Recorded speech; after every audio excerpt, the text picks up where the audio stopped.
Hello students, welcome to my YouTube channel. Today we are going to read a story from Marigold NCERT, Helen Keller. It was the summer of 1880.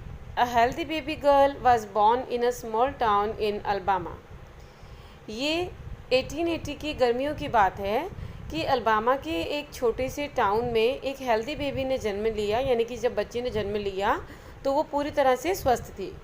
Her parents loved her dearly and named her Helen Keller. उसके जो माता पिता थे वो उसको बहुत प्यार करते थे और उन्होंने बड़े प्यार से उसका नाम रखा Helen Keller. But one day the baby became ill and day after day her fever stayed high. लेकिन एक दिन क्या हुआ कि बच्ची बीमार पड़ गई और दिन प्रतिदिन तक जो उसका बुखार था वो हाई ही रहा, यानी कि उसको तेज़ बुखार रहा कई दिनों तक। Everyone in the family tried to help her to get better but all they could say was there is nothing more we can do. तो जो घर में फैमिली के जितने भी लोग थे सभी ने बहुत कोशिश की कि वो उसको स्वस्थ कर सकें, उसको बेटर कर सकें, लेकिन ज़्यादा से ज़्यादा वो बस इतना ही कह पाते थे कि हम और इससे ज़्यादा अब कुछ नहीं कर सकते। The baby may not live, शायद बच्ची नहीं जी पाएगी। यानी कि बच्ची इतनी बीमार हो गई, और ये बहुत पुरानी बात भी है जब इतनी जो हमारी मेडिकल टेक्नोलॉजी थी वो इतनी डेवलप नहीं थी, लेकिन जो भी तरीके थे उस समय बीमारी को क्योर करने के, वो तरीके उन्होंने सब अपनाए और अंत में उन्हें लगने लगा कि बच्ची शायद नहीं बच पाएगी। हेलन लिव्ड, लेकिन हेलन बच गई। But she was not the same after her illness, लेकिन अपनी बीमारी के बाद वो पहले जैसी नहीं थी। Something is very wrong her mother said. उसकी जो मम्मी हैं वो कहती थी कि कुछ है जो मतलब गलत है। At last they found out what was wrong, और आखिर में उन्हें पता लग गया कि आखिर क्या गलत हुआ था। द चाइल्ड कुड नॉट सी और हीयर, वो बच्चा अब कुछ देख नहीं सकता था और सुन नहीं सकता था। ऐसा उसकी बीमारी के बाद हुआ। The baby grew into a little girl, अब जो बेबी थी वो थोड़ी बड़ी हो गई और एक लिटिल गर्ल हो गई। Her parents felt sorry for her, और जो उसके पेरेंट्स थे वो उसके लिए बहुत ही दुख महसूस करते थे। Helen often cried and held on to her mother, अक्सर हेलन रोया करती थी, चिल्लाया करती थी और अपनी माँ का हाथ पकड़ लेती थी। Give the poor child what she wants her father would say, और उसके पिताजी देखकर क्या कहते थे कि इस बेचारे बच्चे को वो दो जो उसको चाहिए। दो Helen could not hear or see, she was a bright little girl. हालांकि हेलन सुन नहीं सकती थी, देख नहीं सकती थी, लेकिन तब भी वो एक बहुत ही होशियार छोटी बच्ची थी। Some people thought Helen could not learn anything, कुछ लोगों को ऐसा लगता था कि हेलन कुछ भी नहीं सीख पाएगी क्योंकि वो देख नहीं सकती थी, सुन नहीं सकती थी, तो ऐसा कुछ लोगों को लगता था। Her mother did not agree, तो जो उसकी माँ थी वो बिल्कुल भी इस बात से सहमत नहीं थी। Helen is very smart, she said and added, the problem is how can we reach her. तो उसकी माँ ये कहती थी कि हेलन जो है बहुत ही स्मार्ट है, समस्या ये है कि हम उस तक कैसे पहुँचें। जब हम अपने बच्चों को कोई चीज़ सिखाते हैं तो उनको उनके हिसाब से जैसे उनको समझ में आ जाए उस तरीके से उनको बताते हैं, बोल कर, दिखा कर, या कैसे भी। प्रॉब्लम ये थी कि बच्ची ना बोल सकती थी ना सुन सकती थी, तो हम अपनी बात उस तक कैसे पहुँचाएँ। She is locked up inside herself, तो ऐसा लगता था कि जैसे उसने खुद को अंदर से बंद कर लिया है। Helen began to grow wild, अब धीरे धीरे हेलन जो थी थोड़ी सी जंगली टाइप होने लगी। जाहिर सी बात है क्योंकि बच्ची बहुत प्रॉब्लम में थी तो उसके साथ ऐसा होना लाजमी भी था। She would not let anyone comb her hair, वो किसी को भी अपने बालों को कंघी नहीं करने देती थी। हर क्लॉथ्स वर ऑलवेज डर्टी, और जो उसके कपड़े थे वो हमेशा ही गंदे रहते थे। शी वॉज ऑफन एंग्री, और अक्सर वो गुस्से में रहती थी। समटाइम्स शी इवन ले on the floor and kicked her feet, और कभी कभी तो वो फर्श पर लेट जाती थी और अपने पैरों को पटकती थी।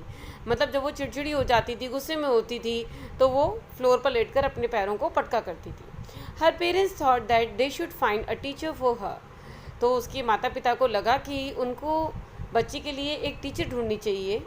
Miss Sullivan a young teacher agreed to help Helen to learn to see the world, तो एक मिस सुलिवैन की जो यंग टीचर थी वो इस बात के लिए राज़ी हो गई कि वो हेलन को सिखाएंगी और ये दुनिया दिखाएंगी। Miss Sullivan gave Helen a doll, जब मिस सुलिवैन उससे मिली तो उन्होंने उसके हाथ में एक डॉल दी, DOLL स्पेल्स डॉल, और उन्होंने जो इस डॉल की स्पेलिंग होती है DOLL उसको स्पेल किया। She spelled the word with her fingers into Helen's hand.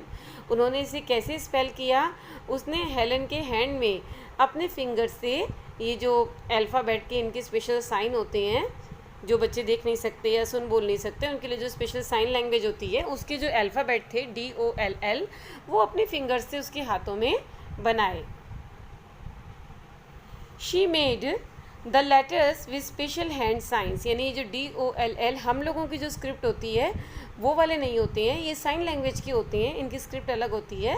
तो उन्होंने उस साइन लैंग्वेज की जो स्पेशल लेटर्स थे वो DOLL उसके हाथ पर बनाए। Helen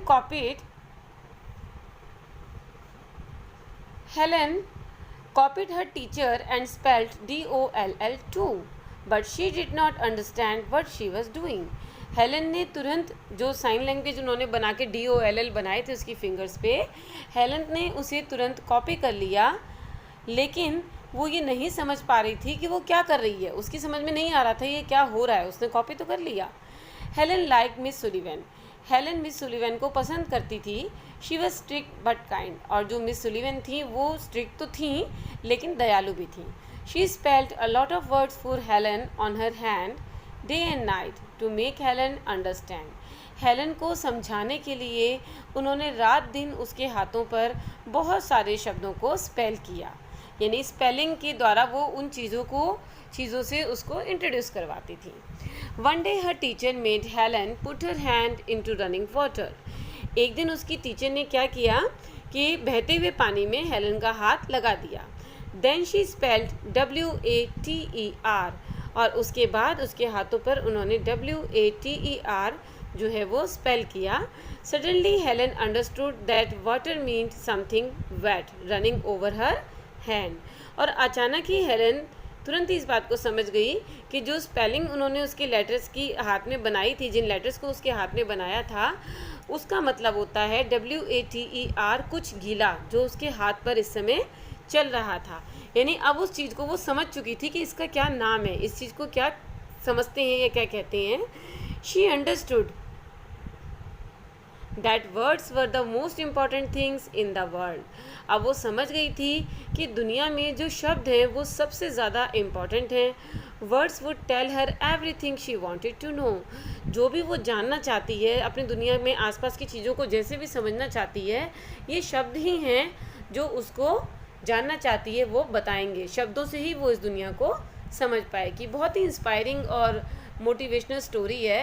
हेलन केलर ने आगे जाके अपनी स्टडी पूरी की थी, हालांकि वो देख नहीं सकती थी, सुन नहीं सकती थी, और ऐसे बच्चे बोल भी नहीं पाते हैं। तो इस तरह की मेजर प्रॉब्लम्स को फेस करने के बाद भी उन्होंने अपनी स्टडी पूरी की और दुनिया के सामने एक नया उदाहरण जो है वो सामने रखा। तो ये स्टोरी हमारी पूरी हो गई है। इसके न्यू वर्ड्स देखते हैं। डियरली, प्यार से, इलनेस, बीमारी, एग्रीड, मान गई या सहमत हो गई, और इम्पॉर्टेंट माने महत्वपूर्ण। तो अब हम अपने नेक्स्ट वीडियो में मिलते हैं। आप इस स्टोरी को पूरा रीड कीजिए। Till then, bye bye.